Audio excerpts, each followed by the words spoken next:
நேர்களை வணக்கம். நாங்கள் மார்ச் சிறப்பு நேர்காணலுக்காக நம்முடன் திராவிட வெற்றி கழகத்தின் முதன்மை செயலாளர் திரு வல்லம் பஷீர் இணைந்திருக்கிறார். வாருங்களோடு பேசலாம். சார் வணக்கம். வணக்கம். சமீபத்துல ஒரு விவாதம்னு சொல்ல முடியாது, பத்திரிகையாளர்கள் பங்கேற்ற ஒரு நிகழ்ச்சி. அதுல இரு கம்யூனிஸ்டுகளின் தலைவர்களும், விடுதலை சிறுத்தைகள் கட்சியின் தலைவரும், ஒரு முஸ்லீம் லீக்கினுடைய ஒரு பிரதிநிதி 3 பேரும் கலந்து கொண்டார்கள். அதுல அவர்கள் பேசிய விஷயம் கொஞ்சம் விவாத பொருளா ஆகியிருக்குது. எந்த கூட்டணியாக இருந்தாலும் சரி, அந்த கூட்டணியை சார்ந்த கட்சிகள் தன்னுடைய கூட்டணி கட்சியையோ அல்லது ஆளுங்கட்சியோ விட்டு கொடுக்காம பேசுவாங்க. விட்டு கொடுக்காம அவங்க நியாயப்படுத்தி பிடி கொடுத்து பேசுவாங்க. பட் அந்த பேட்டியை பாக்குறப்ப எல்லாரும் ஒரு ஒரு டச்சே இல்லாத மாதிரிதான் பேசுறாங்க. அது வேற, இது வேற. நாங்க எந்த இடத்துலயும் அவங்களுடைய கண்ட்ரோல் நாங்களோ, எங்க கண்ட்ரோல்ல அவங்களோ இல்லை அப்படின்ற மாதிரி ஒரு விட்டு கொடுத்து பேசுறதுன்னு சொல்லுவாங்க இல்லைங்களா, அந்த ஒரு தொனியில தான் இருந்தது. திருமாவளவன் ஒரு கட்டத்துல எக்ஸ்ட்ரீம்ல போய் நாங்க அமைச்சரை விட்டு வெளியில வருதுன்னா கூட எங்களுக்கு பிரச்சனை, நாங்க திரும்பி வர்றதுனாலும் வருவோம் அப்படின்றாரு. இப்படி பேசுறது எப்படி பாக்குறீங்க? அந்த நிகழ்ச்சியை குறிச்சு உங்களுடைய பார்வை என்ன? கூட்டணி இன்டாக்டா இல்ல அப்படிங்கிறது அந்த தலைவர்களுடைய பேச்சுகளிலிருந்து உணர முடிந்த செய்தி. அதில் குறிப்பாக தோழர் சண்முகமாக இருக்கட்டும், தோழர் வீரபாண்டியன் அவர்களாக இருக்கட்டும், வெளியிலிருந்து ஆதரவு தருகிறேன் என்றுதான் சொல்லிவிட்டு சென்றார்கள். இப்போதும் வெளியில் இருந்துதான் ஆதரவு கொடுக்கிறார்கள். அப்போது ஏன் திமுக கூட்டணியிலிருந்து வெளியேறிவிட்டேன் என்கிற அந்த அறிவிப்பு மார்க்சிஸ்ட் இன்னும் அபிஷியலா அறிவிக்கலன்னு தான் நான் நினைக்கிறேன். இந்திய கம்யூனிஸ்ட் அபிஷியலா அனௌன்ஸ் பண்ணிட்டாங்க, நாங்க கூட்டணியிலிருந்து வெளியேறி இருக்கோம் அப்படின்னு சொல்லி. அப்ப ஏன் அந்த அறிவிப்பு தேவைப்படுகிறது? அது அப்படியே மார்க்சிஸ்ட் கூட்டணியே இல்லைன்றாங்க. இல்ல, அதாவது நாங்க கூட்டணியில் இல்லை என்கிற கருத்தை அவர் சொல்லல. நான் அவருடைய கருத்தை எப்படி புரிஞ்சுக்கிறேன்னா, திமுக கூட்டணியே இல்லை அப்படிங்கிறாரு. திமுக கூட்டணியே இல்லைன்னு அவர் சொல்ல முடியாது. அது கடுமையான விமர்சனத்துக்குள்ளா இருக்கு. நான் ஒரு செய்தியை ரொம்ப கவனமாக உள்வாங்கிக்கிறேன். தோழர் சண்முகம் நாளைக்கு ஒரு ஸ்பேஸ் வச்சிருக்காரு. நாங்க எங்க சொன்னோம் திமுக கூட்டணியில நாங்க இல்லைன்னு சொல்லி? நாங்க திமுக கூட்டணியில தாங்க இருக்கோம். நான் என்ன சொன்னேன்னா, திமுக கூட்டணியே இல்லாம போயிடுச்சு அப்படிங்கறதான் சொன்னேன் அப்படின்னு கூட நியாயப்படுத்துவதற்கான ஒரு ஸ்பேஸ வச்சிருக்காருன்னு நான் புரிஞ்சுக்கிறேன். அது சரியா தப்பா அந்த விவாதத்துக்குள்ள நம்ம அப்புறம் வருவோம். தோழர் வீரபாண்டியன் அறிவிச்சிட்டாரு, டி ராஜாவை போய் டெல்லியில விஜய் பார்த்ததற்கு பிறகு இவருடைய அறிவிப்பு என்பது திமுக கூட்டணியில் நாங்கள் இல்லை என்கிற பட்டவர்த்தனமான அறிவிப்பு. அது கூட விமர்சனத்துக்குள்ளாச்சு, கனி இருப்ப காய் கவர்ந்துட்டுலாம் சொன்னாருன்னு. அதுல நான் ரொம்ப நேர்மறையா புரிஞ்சுக்கிறேன். அவர் என்ன சொன்னாருன்னா, திமுகவை காயப்படுத்துகிற வார்த்தையை பயன்படுத்துவது ஒரு காயை பயன்படுத்துவது போல இருக்கும். நான் நல்ல வார்த்தைகளை பயன்படுத்திட்டு திமுக கூட்டணியிலிருந்து போனேன், நல்லபடியாகவே சேர்ந்து பணியாற்றினோம், நல்லபடியாகவே விலகுகிறோம் என்கிற துணியில் அவர் பேசினார். விடுதலை சிறுத்தைகளும் முஸ்லீம் லீக்கும் எப்ப போய் கூட்டணி மந்திரி சபையில் பங்கேற்றார்களோ அப்போதே கூட்டணி இங்கே முடிவுக்கு வந்து விட்டது என்றுதான் கூறினாங்க. திமுக கூட்டணியில தொடர்றோம், தாவேகா மந்திரி சபையில இடம்பெறோம்னு சொல்ல முடியாது. அது எள்ளி நகையாடக்கூடிய விஷயமாக மாறி போயிடும். அப்ப மொத்தத்தில் இவர்கள் எல்லோருமே கூட்டணியிலிருந்து வெளியேறிவிட்டதாகத்தான் பொருள் கொள்ள வேண்டும். ஆனா வெளியேறியதற்கு பிறகும் அவர்களால் நாங்கள் வெளியேறிவிட்டோம் என்கிற அந்த ஒரு மனநிலையிலிருந்து பேச முடியவில்லை என்றுதான் நான் புரிந்து கொள்கிறேன். காரணம், தாவேகாவுக்கும் இவர்களுக்குமான உறவு, இவர்களை தாவேகா அரவணைத்துக் கொள்கிற விதம், இது திமுக நடத்துவதை போல நிச்சயமாக இருக்காது. திமுகவோடு மார்க்சிஸ்டுகளுக்கு ஏற்பட்ட பயணம் என்பது ஒரு கொள்கை தோழமை போல ஏற்பட்ட பயணம். அதேதான் இந்திய கம்யூனிஸ்டுக்கும். விடுதலை சிறுத்தைகள் இதை விட இன்னும் ஒருபடி மேலாக, திராவிடர் கழகமும் திமுகவும் எப்படி இயங்குகிறதோ அதுபோல திராவிடர் கழகம், திமுக, விசிக என இயங்க வேண்டும் என்று பேசியவர் அண்ணன் திருமா.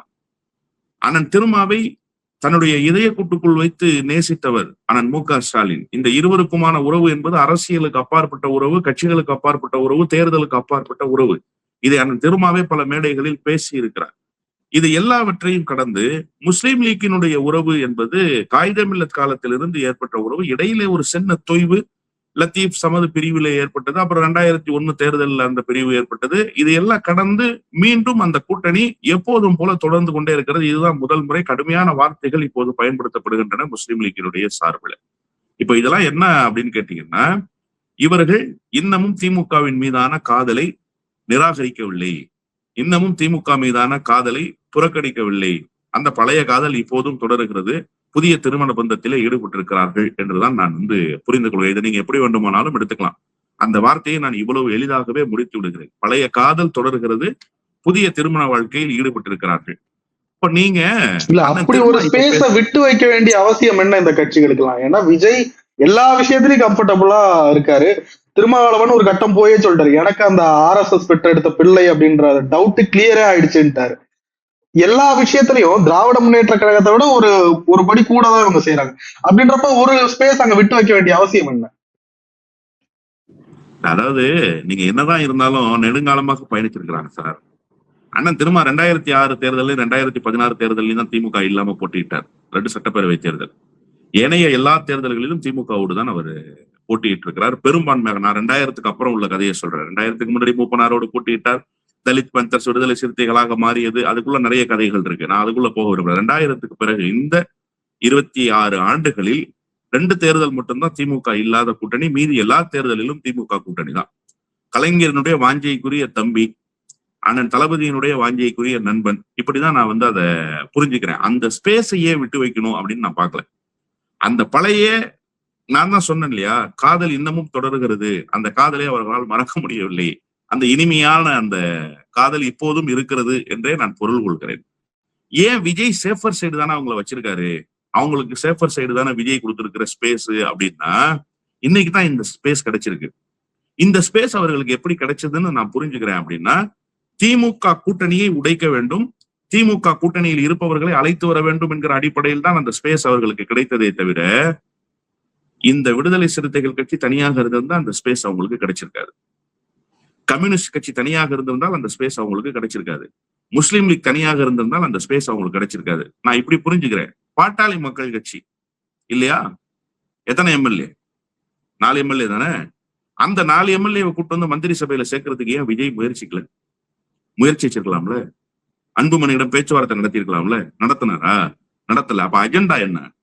திமுக கூட்டணியை உடைத்து அந்த கட்சிகளை கொண்டு போய் சேர்க்கணும், அதானே அஜெண்டா. அப்ப எந்த இடத்துல இருந்து இவர்களுக்கு மரியாதை உருவாகுது, எந்த இடத்துல இருந்து இவங்களுக்கு டிமாண்ட் கிரியேட் ஆகுதுன்னா, திமுக கூட்டணியில் இருக்கிறதால டிமாண்ட் கிரியேட் ஆகுது. அப்ப அந்த ஸ்பேஸை உருவாக்கி கொடுத்தது யாரு? திமுக தான். அவர்களுக்கு அந்த வாய்ப்பு எதன் மூலமாக வந்தது? திமுகவின் மூலமாக வந்தது. எனவே அதை உள்ளார்ந்து அண்ணன் திருமா போன்றவர்கள் உணர்ந்திருக்கலாம். அண்ணன் திருமா எப்பவுமே ரொம்ப லாங் டேர்மா யோசிக்கக்கூடியவர், அரசியல் நீண்ட நெடிய அனுபவம் கொண்டவர். அவருடைய தொலைநோக்கு பார்வை, நுட்பமான கணிப்பு இருக்குல்ல, அது அந்த இயக்கத்தை வெற்றி சமவெளிக்கு அழைத்து வந்திருக்குன்னா அதுக்கு முழு முதல் காரணம் அவருடைய மதிநுட்பம் தான். அதனால அவர் அதை உணர்ந்திருக்கலாம். அந்த அடிப்படையில் கூட அவர் கருத்துக்களை தெரிவித்திருக்கலாம். இன்னொன்று, இடதுசாரிகள் நாங்க வந்து தாவேகா கூட்டணியில் இடம்பெறோம்னு இன்னும் சொல்லல, அதையும் நீங்க கவனிக்கணும். வெளியிலிருந்து ஆதரவுன்னு சொன்னது அப்படியே தான் இருக்கு. இடதுசாரிகள் இன்னமும் நேரடியாக நாங்க தாவேகாவினுடைய தலைமையிலான கூட்டணியில இடம்பெற்றுட்டோம், அங்க வகிக்கிறோம்னு சொல்லவே இல்லை. அப்போ ஒரு செக் அண்ட் பேலன்ஸா போகலாம் அப்படின்னு இவர்கள் எல்லாரும் கருதலாம், அப்படிப்பட்ட கருத்துக்களை வெளிப்படுத்தலாம். எனவே அந்த அடிப்படையில் தான் அவர்கள் பேசினார்கள் என்றுதான் புரிந்து கொள்கிறேன். இதையெல்லாம் கடந்து இன்னொரு முக்கியமான செய்தி, திமுகவை இந்த நேரத்துல என்ன சொல்லி காயப்படுத்துவார், என்ன சொல்லி திமுகவினுடைய உறவை நான் துண்டிச்சேன்னு சொல்லுவார். தோழர் வீரபாண்டியனால பேசவே முடியலையே. ஏன் திமுக உறவு துண்டிக்கப்பட்டது? ஏதாவது ஒரு காரணம் அவரால் சொல்ல முடிஞ்சா? ஏதாவது ஒரு நியாயத்தை அவரால் கற்பிக்க முடிஞ்சதா? இல்லையே, எதையுமே சொல்ல முடியல அவரால். அப்போ திமுக எந்த குற்றச்சாட்டையும் தன் மீது சொல்ல முடியாத அளவுக்கு கூட்டணி விவகாரத்தில் நடந்து கொண்டதாகத்தான் நான் பொருள் கொள்கிறேன். அந்த அணுகுமுறைதான் அவர்களை இப்படி பேச வைத்திருக்கிறது என்றே நான் பார்க்கிறேன். தமிழக வெற்றி கழகம் ஒரு கூட்டணி ஆட்சி அப்படின்ற இலக்கை அடைஞ்சிருச்சு, மெஜாரிட்டி கிடைச்சிருச்சு, கம்ஃபர்டபுளா இருந்தாங்க. ஒரு 4 எம்எல்ஏக்கள் அதிமுகவில இருந்து தாவேகாவில இணைஞ்சாங்க. அது அவர்களுடைய அந்த விடுதலை சிறுத்தைகள் மற்ற கம்யூனிஸ்டுகள் கடுமையான கண்டனங்களை தெரிவித்திருந்தார்கள். அதுக்கு பிறகு அந்த அடுத்த கட்ட முயற்சி எல்லாம் கைவிடப்பட்டது. இந்த பேட்டியில கூட அதை பதிவு பண்ணியிருந்தாங்க. இப்ப மீண்டும் விஜயபாஸ்கர் இன்னும் சில பேர்லாம் தமிழக வெற்றி கழகத்தில் இணைய இருப்பதாக தகவல் வெளியாகிட்டு இருக்கு. அந்த போன்ற முயற்சியை தொடருமா தாவேகா? எப்படி இருக்கும்னு பாக்குறீங்க? இல்ல, இப்போது வரை அது தொடர்ந்து கொண்டுதானே இருக்கு. எங்க நின்றது அது? எம்எல்ஏக்களினுடைய வருகை வேண்டுமானால் ஒரு அழுத்தத்தின் பெயரால் நிறுத்தப்பட்டிருக்கிறதே தவிர, ஏனைய அதிமுகவினுடைய வருகை தொடர்ச்சியாக நடந்து கொண்டேதான் இருக்கு. இப்ப கூட இந்த சனிக்கிழமை கூட முன்னாள் நாடாளுமன்ற உறுப்பினராக இருந்த அண்ணன் பாலகங்கா உள்ளிட்ட பலர் போய் சேர்ந்திருக்காங்களே அதிமுகவினர் போய். அப்போ அது எந்த காலத்திலும் அதிமுகவை சிரைத்து போடுகிற வேலையை நிறுத்தாது என்பதுதான் தாவேகா சொல்லிக் கொண்டிருக்கிற செய்தி. தற்காலிகமாக சட்டமன்ற உறுப்பினர்கள் சேர்ப்பதை நிறுத்தி இருக்கிறார்கள். மீண்டும் அந்த படையெடுப்பு எப்போது வேண்டுமானாலும் நடக்கலாம். எனக்கு தெரிய 20 சட்டமன்ற உறுப்பினர்கள் தொடர்ந்து பேச்சுவார்த்தை நடத்தி முடித்து விட்டார்கள் என்று ஒரு செய்தி வருகிறது. ஒட்டுமொத்தமாக அவர்கள் அங்க போய் ஐக்கியமாக போறாங்க. இப்ப இந்த வழக்கினுடைய நிலைமை என்னவாக இருக்க போகுது? ஏற்கனவே எசக்கி சுப்பையா, மரகதம் குமரவேலு உள்பட 4 சட்டமன்ற உறுப்பினர்களுடைய பிரச்சனை என்னவாக இருக்க போகுது அப்படிங்கிறத கொஞ்சம் நிதானமாக அவதானிக்கிறாங்க. அதன் பிறகு முடிவெடுக்கலாம்னு காத்திருக்காங்க. சி.வி. சண்முகம் தொடர்ச்சியாக விமர்சனத்தை எடப்பாடி பழனிசாமியை நோக்கி கடுமையாக முன்வைக்கிறார். நேற்றைக்கு கூட பாத்தீங்கன்னா மிதுன் நினைக்கிறேன் எடப்பாடி பழனிசாமியினுடைய மகன் பெயர், அவர் பொறுப்புக்கு வரப்போகிறார் என்கிற அந்த செய்தி கிடைத்த உடனே நேற்று பத்திரிகையாளர் சந்திப்புல வானத்துக்கும் பூமிக்குமாக எகிரி குதிச்சிட்டாரு சி.வி. சண்முகம். கடுமையான எதிர்வினையை ஆற்றியிருக்கிறார். அப்போ இவர்கள் யாருமே அதிமுகவோடு உறுதியாக இல்லை. எடப்பாடி பழனிசாமி தலைமையின் கீழ் பணியாற்றுவதற்கு தயாராக இல்லை. விஜயபாஸ்கர் இப்போது வரைக்கும் நான் அதிமுக மீண்டும் இணைந்து பணியாற்ற தயாரா இருக்கேன் அப்படிங்கிற மாதிரியான எந்த கிரீன் சிக்னலையும் இது வரைக்கும் காட்டல. ஒரு நிசப்தம் நிலவிக்கிட்டே இருக்கு, ஒரு அமைதி நிலவிக்கிட்டே இருக்கு அந்த தரப்புல. அப்ப ஏதோ ஒரு வகையில் ஒரு இடத்தில் பேச்சுவார்த்தை நடந்து கொண்டிருக்கிறது என்றுதானே அதை பொருள் கொள்ள வேண்டும். ஒரு சட்டமன்ற உறுப்பினர் எப்படி தனித்து இயங்கிட முடியும்? அதுவும் விஜயபாஸ்கர் மாதிரி பவர் சென்டராக இருந்த ஆட்கள் எப்படி தனித்து இயங்குவார்கள்? இப்பவே விழுப்புரத்துல தனித்து விடப்பட்டதாக உணர்கிறார் சி.வி. சண்முகம். அவரால்லாம் இந்த தனிமையில இருக்கவே முடியாது. வேற முடிவுகளை எடுத்துருவாங்க இந்த மாதிரியான ஆட்கள்.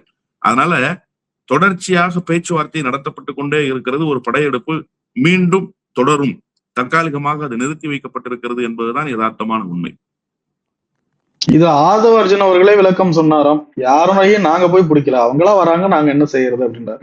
தமிழக வெற்றி கழகத்தை விருப்பப்பட்டு ஒரு பெருங்கூட்டம் தேர்ந்தெடுத்துக்கிட்டே இருக்கா, தாவிக்கிட்டே இருக்காங்களா? அதாவது சார், ஆளுங்கட்சியாக வந்ததற்கு பிறகு பல வேக்கன்சிஸ் வந்துடும் இல்லையா?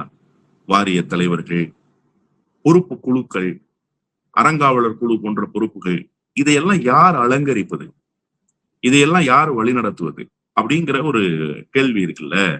அதுக்குள்ள ஒரு நுட்பமான அரசியல் இருக்கு. ஏன் திமுகவில இருந்து பெரிய படையெடுப்பு இல்லை? ஏன் இன்ன பிற கட்சிகள்ல இருந்து ஒரு பெரிய படையெடுப்பு இல்லை அப்படின்னா, நீண்ட காலமாக அதிகாரத்தில் இருந்த அதிமுக இப்போது அதிகாரத்துக்கே வராது என்கிற நிலைக்கு வந்துருச்சு. தொடர் தோல்வியை சந்திச்சிருச்சு அதிமுக. இனிமே அதிமுகவை மீட்கவே முடியாதுன்னு அதிமுகவினுடைய தொண்டர்கள் நினைக்கிறாங்க.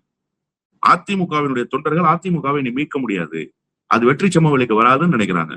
அப்ப பவர் பாலிடிக்ஸ் பண்ணிக்கிட்டே இருந்த அதிமுக இப்போது பவருக்கே வர முடியாத சூழலுக்கு தள்ளப்பட்டுருச்சுன்னா அதிமுகவினர் என்ன செய்வாங்க? எங்க பவர் இருக்கோ அங்க போய் தங்களை இணைத்துக் கொள்வாங்கல்ல. அந்த ஒரு மாற்றம் தான் இப்போது நடந்திருக்கிறதே தவிர, அந்த டிரான்ஸ்பர்மேஷன் நீங்க அப்படிதான் புரிஞ்சுக்கணுமே தவிர, தாவேகா இடத்தில் பாஜக வந்திருந்தால் இவர்கள் எல்லோரும் பாஜகவில் போய் சேர்ந்திருப்பார்கள். தாவேகா இடத்துக்கு இன்னொரு கட்சி, பாட்டாளி மக்கள் கட்சி வந்திருந்தால் அவர்கள் போய் அங்கேயே சேர்ந்திருப்பார்கள். அப்போ தாவேகாவின் மீது இது ஏற்பட்டிருக்கிற ஈர்ப்பு அல்ல, ஆளுங்கட்சியினுடைய அதிகாரத்தின் மீது ஏற்பட்டிருக்கிற ஈர்ப்பு, அந்த அதிகாரத்தின் மூலமாக கிடைக்கப்பெறுகிற பதவியின் மீது ஏற்பட்டிருக்கிற ஈர்ப்பு. அண்ணன் பாலகங்கா சென்னையில ஒரு தலகர்த்தர் மாதிரி இருந்தாரு, அவர் எதுக்கு போறாரு? இனிமே அதிமுகவை நம்பி பயன் இல்லை, நம்முடைய அரசியல் வாழ்வு சூனியமாயிரும் நினைச்சுதானே போறாரு. தாவேகாவுக்கு போயிட்டா ஏதாவது ஒரு பொறுப்பு வாங்கிக்கலாம் அப்படின்னு நினைச்சுதானே போறாரு. ஏதாவது ஒரு கடமையை நம்மளால செய்திட முடியும் அப்படின்னு நினைச்சுதானே போறாரு. அதற்கு பெயர் என்ன?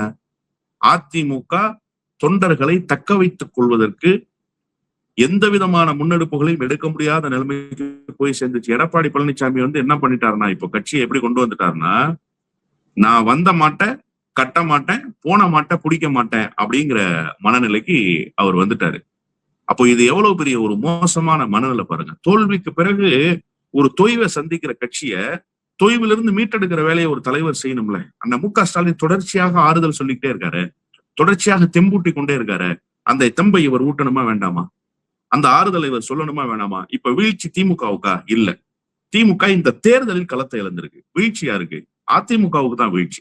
மிகப்பெரிய பின்னடைவை அதிமுக சந்திச்சிருச்சு. அந்த பின்னடைவிலிருந்து அதிமுகவை மீட்டெடுக்க வேண்டிய பொறுப்பு அந்த கட்சியினுடைய தலைவராக இருக்கிற எடப்பாடி பழனிசாமிக்கு இருக்கா இல்லையா? எடப்பாடி பழனிசாமி அந்த வேலையை செய்ய தவறுறாரு. அது மட்டுமல்லாமல் அந்த கட்சியின் மீதான நம்பிக்கையை சிதைத்து போட்டுட்டாரு எடப்பாடி பழனிசாமி. அதனால அந்த படையெடுப்பு நடந்து கொண்டே இருக்கு. அந்த டிரான்ஸ்பர்மேஷன் அதன் அடிப்படையில் நடக்கிறது தானே தவிர, தாவேகாவை விரும்பி போகிறார்கள், தாவேகாவின் மீது ஒரு ஈர்ப்பு ஏற்பட்டு போகிறார்கள் என்றெல்லாம் பொருள் கொள்ள முடியாது. தொடர்ச்சியாக இது போன்ற மாற்றங்கள் நிகழ்ந்து கொண்டே இருக்கும். அதிமுக வெறும் காலி கூடாரமாக மாறும். நீங்க வேணா பாருங்க, அதிமுகவை மொத்தமாக தீர்த்து கட்டி இருக்கிறார் எடப்பாடி பழனிசாமி. எடப்பாடி பழனிசாமியினுடைய மோசமான அணுகுமுறையால் அதிமுகவினுடைய கூடாரம் காலியாகி இருக்கிறது என்றுதான் நான் பார்க்கிறேன். இந்த 5 தொகுதிகளுக்கும் இடைத்தேர்தலுக்கான வேலையை ஆரம்பிக்குமாறு மாவட்ட ஆட்சியர்களுக்கெல்லாம் உத்தரவு சென்றிருக்கிறது. வெகு விரைவில் கண்டிப்பா வச்சே ஆகணும், 6 மாசத்துக்குள்ள வெகு விரைவில் இடைத்தேர்தலை எதிர்பார்க்கலாம். இடைத்தேர்தல்ல ஆளும் கட்சியாக மீண்டும் தமிழக வெற்றி கழகம் தான் கொஞ்சம் பவர்ஃபுல்லா நிக்கும்னு நினைக்கிறீங்களா? அதே கேண்டிடேட்ஸ் போட்டா எப்படி இருக்கும்னு பாக்குறீங்க? அதாவது தமிழக வெற்றி கழகம் பவர்ஃபுல்லா நிக்குதோ இல்லையோ, திமுக பவர்ஃபுல்லா இருக்கும்னு நான் பாக்குறேன். ஏன்னா அது காயம்பட்ட சிங்கம், அடுத்த கட்ட பாய்ச்சலுக்கு அது அணியமாகுது. அப்ப அதனுடைய மொத்த பலமும் இந்த 5 தொகுதிகளில் செலுத்தப்படும் அப்படின்னு தான் நான் புரிஞ்சுக்கிறேன். எனவே திராவிட முன்னேற்ற கழகம் வலிமையாக இந்த தேர்தலை எதிர்கொள்ள போகிறது என்பதுதான் எல்லோரிடத்திலும் இருக்கக்கூடிய எதிர்பார்ப்பு. ஒரு பக்கம் கூட்டணியில் இருந்தவர்கள் செய்திருக்கிற துரோகம், இன்னொரு பக்கம் எதிர்பாராத தோல்வியை சந்தித்து இருக்கக்கூடிய அந்த நிலை. இனி திராவிட முன்னேற்ற கழகம் மட்டும்தான் தமிழ்நாட்டில் நிலை பெறும், வேறு எவரும் நிலை பெற முடியாது என்கிற நிலையை உருவாக்க வேண்டிய கட்டாயம் அரசியல் ரீதியாக திராவிட முன்னேற்ற கழகத்துக்கு உருவாயிருக்கு. எனவே அந்த கட்சி தான் வலிமையாக இந்த தேர்தலை சந்திக்கும் தான் என்னுடைய எதிர்பார்ப்பு. அப்கோர்ஸ் ஆளுங்கட்சியாக இருக்கிற தமிழக வெற்றி கழகமும் இந்த தேர்தலில் தங்களுக்கான இடத்தை தக்க வைத்துக் கொள்ள வேண்டும் என்று விரும்புவார்கள். எல்லா இடங்களிலும் அவர்கள் வெற்றி பெற வேண்டும் என்று கருதுவார்கள். கடுமையான போட்டி இருக்கும். ஆனா என்ன சொல்லி ஓட்டு கேட்பாங்க தாவேக்காவுல? உதாரணமா மதுராந்தகத்துல மரகதம் குமரவேலே மீண்டும் வேட்பாளர்னு வச்சுக்குவோம். ராஜினாமா செய்திருக்காங்க அதிமுகவினுடைய சட்டமன்ற உறுப்பினர். என்ன சொல்லி ஓட்டு கேட்பாங்க? ஏன் இந்த ராஜினாமான்னு சொல்லணும்ல நாட்டு மக்களிடத்துல?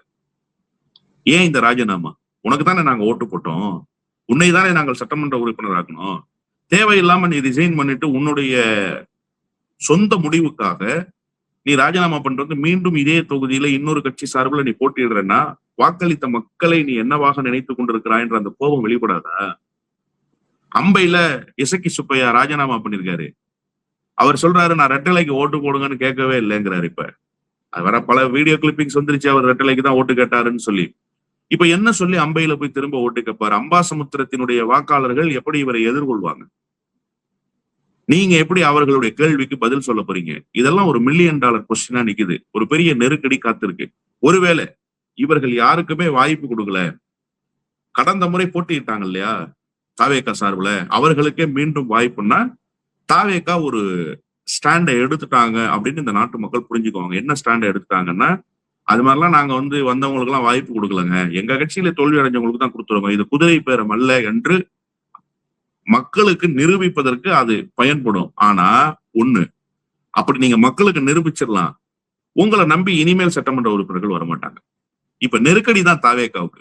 தாவேகா களத்துல நிக்க போகுது, ஜெயிக்க போகுது அப்படிங்கிறதெல்லாம் தாண்டி இந்த களத்தை எப்படி எதிர்கொள்ள போகுது? நீங்க மரகதம் குமரவேலையும் இசக்கி சுப்பையாவையும் பெருந்துறையில ஜெயிச்சவரையும் கொண்டு மீண்டும் அவர்களையே நிறுத்தினால் குதிரை பேரம் நடந்தது உண்மை என்று ஆகும்.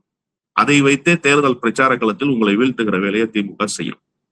இல்லைங்க, நாங்க ரொம்ப மெஜஸ்டிக் நடந்துக்குவோம், நாங்க ரொம்ப சரியா இருக்கோம் அப்படின்னு நீங்க சொல்லி வேட்பாளர்களை போட்டீங்கன்னா இனிமேல் அதிமுகவிலிருந்து அதிருப்தியாளர்கள் உங்கள் பக்கம் சேர மாட்டாங்க. குறிப்பா சட்டமன்ற உறுப்பினர்கள் சேர மாட்டாங்க.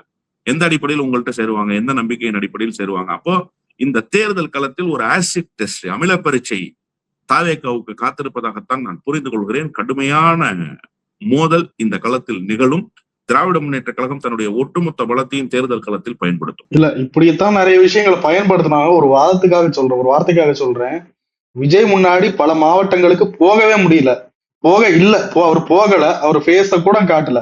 போன இடங்கள்லயும் ஃபேஸ மட்டும்தான் காட்டிட்டு வந்தாரு, பெருசா பேசல. இப்ப சிஎம்மா இருக்காரு, ஈஸியா எல்லா இடங்களுக்கும் போயிட்டு வருவாரு. அவர் போய் 4 இடத்துல முகத்தை காட்டினாலே போதாது, அந்த அலை மறுபடியும் அடிக்காத. நான் தாவேகா தோத்து போயிடும், திமுக ஜெயிக்கும்னு ஒரு வார்த்தை கூட சொல்லவே இல்லையே. கடுமையான போட்டி இருக்கும்னு சொன்னேன். திமுக தான் 5 இடங்கள்லயும் ஜெயிக்க போகுது, தாவேகா ஒரு இடத்துல கூட ஜெயிக்காதுன்னு சொல்லியிருக்கான் இல்லையே. இல்ல தாவேகா ஜெயிக்கவே ஜெயிக்காது, திமுக தான் ஜெயிக்க போகுதுன்னு சொல்லியிருக்கானா? அதுவும் நான் சொல்லல. வெற்றி தோல்வி என்பது யாருக்கு என்பதை மக்கள் தீர்மானிப்பார்கள். இன்னும் எலெக்ஷன் டேட் அனௌன்ஸ் பண்ணல. டேட் அனௌன்ஸ் பண்ண பிறகு அந்த தொகுதியினுடைய நிலவரம் எப்படி இருக்கு, அந்த தொகுதியில் மக்களுடைய மனநிலை எப்படி இருக்குங்கிறதெல்லாம் நாம உணர்ந்த பிறகுதான் அது குறித்து பேச முடியும். இப்ப ஒரு பிளாங்கான மனநிலை இருக்கு, ரொம்ப காலியா தெரியுது, ஒரு பொட்டல் காடு போல தெரியுது அந்த களம். அந்த களம் யாருக்கு சாதகமா இருக்குன்னு தெரியல, யாருக்கு எதிர்ப்பா இருக்குன்னு தெரியல. ஏன்னா இந்த களம் அதிமுகவுக்கு ஃபேவரா இருந்த களம், நல்லா நீங்க புரிஞ்சுக்கங்க. அதிமுகவுக்கு ஃபேவரா இருந்த களம் இது, திமுகவுக்கு ஃபேவரா இருந்த களங்க அப்படின்னு சொல்ல முடியாது. மதுராந்தகத்துல இவங்க போட்ட, திமுக போட்ட வேட்பாளர் மிகப்பெரிய பின்னடைவை சந்திச்சிட்டாங்க. வேட்பாளரை தேர்வு செய்த முறையில் தவறு. அங்க வெற்றி பெற வாய்ப்பு இருந்த பலரை விட்டுவிட்டு இந்த வேட்பாளரை போட்டாங்க. நான் குறை சொல்ல விரும்பல. அதே மாதிரி நீங்க அம்பாசமுத்திரத்தை காங்கிரஸுக்கு கொடுத்தது தப்பு. திமுகவே போட்டிட்டு இருக்கணும் அம்பாசமுத்திரம் தொகுதியில. இப்போ அந்த களம் யாருடைய களம்? அதிமுகவினுடைய களம். இந்த அதிமுகவினுடைய களத்தை யாரு போய் கைப்பற்ற போறாங்கிறதுல போட்டி கடுமையா இருக்குன்னு தான் நான் சொல்றேனே தவிர, விஜய் வீழ்ச்சி அடைவாரு, விஜய் பின்தங்குவாரு, அல்லது மு.க. ஸ்டாலின் இதுல வெல்ல முடியாத நிலைக்கு போவாருன்றதெல்லாம் இல்லை. போட்டி கடுமையாக இருக்கும்ன்றது உண்மை. யாருக்கு களம் சாதகமா இருக்க போகுதுங்கிறத தேர்தல் தேதி அறிவிக்கப்பட்ட பிறகு, தேர்தல் களம் சூடுபிடிக்க தொடங்கியதற்கு பிறகுதான் நீங்க உணர முடியும், அது குறித்து பேச முடியும். இப்ப அதை பத்தி பேச வேண்டிய சூழலே உருவாகாது. அப்படி பேசினா அது தங்களுடைய கருத்தை வெளிப்படுத்துவது. எனக்கு ஒரு கருத்து இருக்கு, அந்த கருத்தை நான் சொல்லலாம். அதுதான் அந்த சட்டப்பேரவை இடைத்தேர்தல்ல எதிரொலிக்குமா அப்படின்னா எதிரொலிக்காது. திருச்சி தேர்தல் கிரவுண்ட தாண்டி சில பத்திரிகையாளர்கள் இப்படிப்பட்ட ஒரு விஷயத்தை முன்வைக்கிறாங்க. இந்த இடைத்தேர்தல்கள்ல திமுக அதிமுக எல்லாம் சேர்ந்து ஒரு காமன் கேண்டிடேட்டை போடணும் அப்படின்ற மாதிரி, அதற்கான தேவை இருக்கு அப்படின்னு நினைக்கிறீங்களா? அதுக்கான அவசியமே இல்லை சார், அதுக்கான அவசியமே இல்லை. ஏன் திமுக என்ன செத்தா போச்சு? திமுகவினுடைய வலிமை என்ன குப்பை தொட்டிகளா போடப்பட்டு விட்டது? திமுக இப்போதும் வலிமையாக இருக்கு. திமுக இப்போதும் அழுத்தமான கொள்கைகளை பேசுகிற இயக்கமாக இருக்கு. எந்த தொய்வும் இல்லை திமுகவுல. தோல்வி மட்டும்தான். தோல்வியை பார்க்கலையா திமுக? ஒரு பொது வேட்பாளரை நிறுத்தி விஜயை தோற்கடிக்கிற அளவுக்கு திமுக பலகீனமா போயிடுச்சா? இல்ல, அதற்கான தேவை இல்லை. அதிமுக பலகீனப்பட்டிருக்கு, அதை சொல்லுங்க. அதிமுக பலகீனப்பட்டிருக்குன்னு சொல்லுங்க. திமுகவும் அதிமுகவும் சேர்ந்து ஒரு பொது வேட்பாளரை நிறுத்தணும். யாருக்கு கரிசனம் காட்டுறீங்க? நீங்க அதிமுகவுக்கு கரிசனம் காட்டுறீங்க, திமுகவுக்கு கரிசனம் காட்டல. திமுக அந்த கரிசனத்தை எதிர்பார்க்கிற நிலையில திமுக வலிமையா இருக்கு சார். அதுக்கு ஒரு பிரச்சனையும் கிடையாது. இன்ஃப்ராஸ்ட்ரக்சர்ல இப்போதும் நம்பர் 1 பார்ட்டி தமிழ்நாட்டுல திமுக தான். திமுகவுக்கு அந்த தயவு தேவையில்லை, அந்த அரசியல் நிலைப்பாடு தேவையில்லை. நான் இப்படி வர்றேன், அவ்வளவு பெரிய உயரத்திலா இருக்கு தாவேகா, வீழ்த்தவே முடியாத நிலையில் பலமாகவா இருக்கு தாவேகா?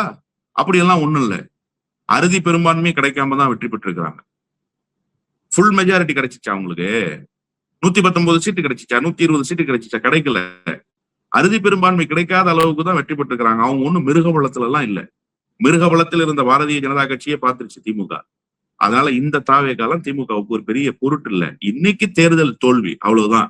இது நாளைக்கு வெற்றியாக மாறும். இது மாதிரி பல தோல்விகளை சந்திச்சிருக்காங்க. பொது வேட்பாளர் என்கிற பேச்சுக்கே இடமில்லை. பொது வேட்பாளர் நிறுத்த வேண்டிய அவசியமும் இல்லை. இப்படிதான் சொன்னாங்க திமுகவும் அதிமுகவும் கூட்டணி. கடைசியில நேத்து தான் உண்மை தெரியுது, எல்.கே. சுதீஷ் தான் இந்த பேச்சுவார்த்தை நடத்தி இருக்காருன்னு. இது வரைக்கும் யார சொன்னாங்க?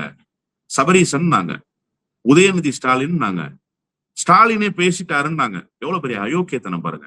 கடைசியில நேற்றைக்கு தலைவர்கள் இருக்கிற அந்த மேடையில் கம்யூனிஸ்ட் கட்சியினுடைய மாநில செயலாளர், மார்க்சிஸ்ட் கம்யூனிஸ்ட் கட்சியினுடைய மாநில செயலாளர் அருமை தோழர் சண்முகம் சொல்றாரு, சுத்தி சொன்ன மாத்திரத்தில் அது எப்படிங்க சரியா வரும், என்னங்க நீங்க பேசுறீங்கன்னு சொல்லி அந்த மு.க. ஸ்டாலின் அதை மறுதளித்தாருன்னு சொல்றாரு. இப்ப பிரச்சனை எங்க இருந்து தெரியுதா? ஒரு எம்பி வாங்குறதுக்காக இங்க இருந்து ஒருத்தர் போனார் பாருங்க காங்கிரஸ் கட்சிக்கு. அவர் என்ன பண்ணிட்டாரு, காங்கிரஸ் அழைச்சிட்டு போய் தாவேகாவோட சேர்த்து விட்டாரு எம்பி வாங்குறதுக்காக. இன்னொருத்தர் எம்பி வாங்கிக்கிட்டு அதிமுகவை கொண்டு திமுகவோட சேர்க்கப்பட்டிருக்காரு. இப்ப பிரச்சனையே இந்த மாநிலங்களவை இடத்தை கொடுத்ததிலும் கொடுக்க போவதிலும் தான் இருந்திருக்கிறதே தவிர பிரச்சனை திமுக அதிமுகவிடம் இல்ல. அதிமுக அப்படி விரும்பிச்சான்றதும் தெரியாது. அதிமுக தரப்புல என்ன உண்மைன்றது அதிமுக இருந்து யாராவது பேசினாதான் தெரியும். திமுக தரப்புல என்னன்றது இப்ப நாட்டு மக்களுக்கு வெட்ட வெளிச்சமாக தெரிஞ்சிச்சு. திமுக தலைவர் அதற்கு ஆசைப்படலன்றத வெளிப்படையாகவே மார்க்சிஸ்ட் கம்யூனிஸ்டுடைய மாநில செயலாளர் சொல்றாரு. இதுக்கு முன்னாடி அறிவுஜீவிகள்லாம் என்ன சொல்லிட்டு இருந்தாங்கன்னா, மார்க்சிஸ்டும் இந்திய கம்யூனிஸ்டும் எதிர்த்ததுனாலதான் திமுக அதிமுக கூட்டணி உருவாகல, இல்லைன்னா திமுக அதிமுக கூட்டணி உருவாயிருக்கும்னு சொன்னாங்க. அந்த அறிவுஜீவிகளுக்கு காலில் இருக்கிற காலணியில் செருப்பை தோய்த்து, செருப்புல சாணியை தோய்த்து ஓங்கி அரைந்திருக்கிறார் மார்க்சிஸ்ட் கம்யூனிஸ்டுடைய மாநில செயலாளர். நான் அப்படிதான் அதை புரிஞ்சுக்கிறேன். அவர் சொன்னார்ல, எல்.கே. சுதீஷ் தாங்க சொன்னாருன்னு சொன்னார்ல, அவர் தான் இன்னைக்கு பதில் சொல்லி இருக்கிறாருன்னு நான் பாக்குறேன். இதை என்றைக்கோ அவர்கள் சொல்லி இருக்க வேண்டும். திமுக அதிமுக கூட்டணி குறித்து பேச்சு எழுந்த போது அண்ணன் மு.க. ஸ்டாலின் துவக்கத்திலேயே மறுதளித்தாருன்னு அன்னைக்கு அண்ணன் திருமாவும் தோழர் சண்முகமும் சொல்லியிருந்தா இவ்வளவு பெரிய பேச்சு வந்திருக்காது. பழிபாவங்களை எல்லாம் சுமந்து கொண்டு சிலுவை பாட்டை திமுக சுமந்ததற்கு பிறகு இன்றைக்கு விளக்கம் கொடுக்கிறார்கள். எனவே திமுகவை பொறுத்தவரை அது வலிமையான இயக்கம். பொது வேட்பாளர் நிறுத்த வேண்டிய கட்டாயத்தில் திமுக இல்லை. அப்படி ஒரு வேட்பாளரை நிறுத்தி எதிர்க்கிற நிலையில் தாவேகாவும் இல்லை. சார், நிறைய விஷயங்களை பகிர்ந்து கூட ரொம்ப நன்றி. நன்றி.